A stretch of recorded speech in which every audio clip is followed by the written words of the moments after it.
Assalamualaikum warahmatullahi wabarakatuh. Perkenalkan, nama saya Adi Saputra dari program Studi Manajemen kelas Manajemen 20F Universitas Nusa Putra. Di sini saya akan sedikit membahas atau sharing materi mengenai pada sesi 15 ini, yaitu tentang instrumen keuangan syariah. Langsung saja kita mulai. Di sini ada topik pembahasannya. Yang pertama, pendahuluan, saham syariah, obligasi syariah, dan reksadana syariah.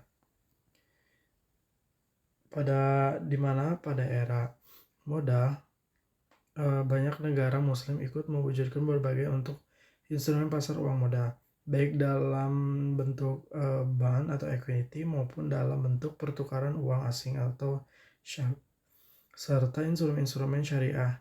Konsep keuangan syariah mulai diterima secara universal di Indonesia ini, di mana ditandai dengan bermunculnya berbagai lembaga keuangan syariah. Nah, saham syariah merupakan saham-saham yang memiliki karakteristik sesuai dengan syariah Islam atau yang lebih dikenal dengan syariah komplain. Jenis-jenisnya yang pertama, saham biasa dan saham preferen. Saham biasa mempunyai hak suara dalam pemilihan direksi dan keputusan yang berkenaan dengan perusahaan. Kalau saham preferen, di mana surat-surat berharga yang dijual oleh perusahaan yang menjelaskan nilai nominal di mana pemegang saham akan memperoleh pendapatan tetap dalam bentuk dividen yang akan diterima di setiap kuartalnya. Dan menurut Hidayah 2010, dari segi syariah, saham syariah memiliki dividen dan juga capital gain, di mana seperti ini. Keuntungan perusahaan yang dibagikan kepada pemegang saham. Kalau capital gain, keuntungan yang diperoleh investor dari selisih harga jual saham dengan harga belinya. Risiko saham yaitu tidak ada pembagian dividen, capital loss, risiko likuiditas, dan saham delisting. Reksadana syariah menurut DSN 2001, reksadana syariah merupakan reksadana yang beroperasi menurut keuntungan dan prinsip syariah Islam, baik dalam bentuk akad antara pemodal sebagai pemilik harta maupun secara manajer investasi sebagai wakil. Ciri-ciri reksadana syariah: yang pertama, mempunyai dewan syariah yang bertugas memberikan arahan kepada fund manager. Yang kedua, hubungan antara investor dan perusahaan didasarkan pada sistem mudharabah. Yang terakhir, kegiatan investasinya diarahkan dalam hal-hal yang tidak bertentangan dengan syariat Islam.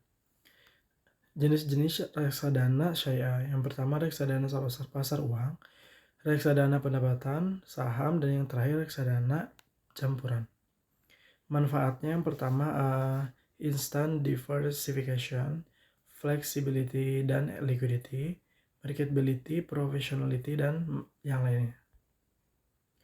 Risiko reksadana syariah: yang pertama, risiko likuiditas, terus ada juga prestasi pasar, menurunnya net asset value, dan yang terakhir ada risiko default. Obligasi syariah,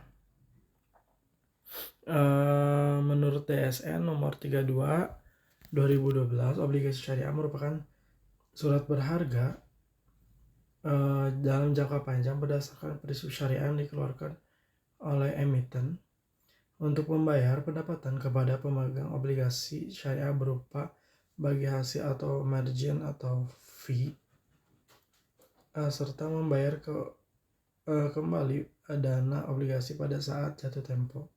Ciri-cirinya menekankan pendapatan investasi bukan berdasarkan tingkat bunga, terus diawasi oleh pihak wali. Yang terakhir ada jenis perusahaan harus terhindar dari unsur non halal.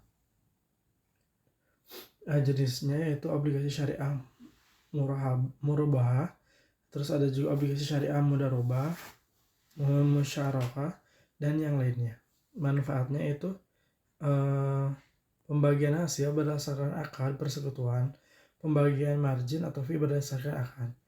Ada juga risiko obligasi syariah: yang pertama, default risk, market risk, dan yang terakhir ada liquidity risk. Mungkin itu saja materi yang bisa saya sampaikan. Kurang lebihnya mohon untuk dimaafkan. Terima kasih. Wassalamualaikum warahmatullahi wabarakatuh.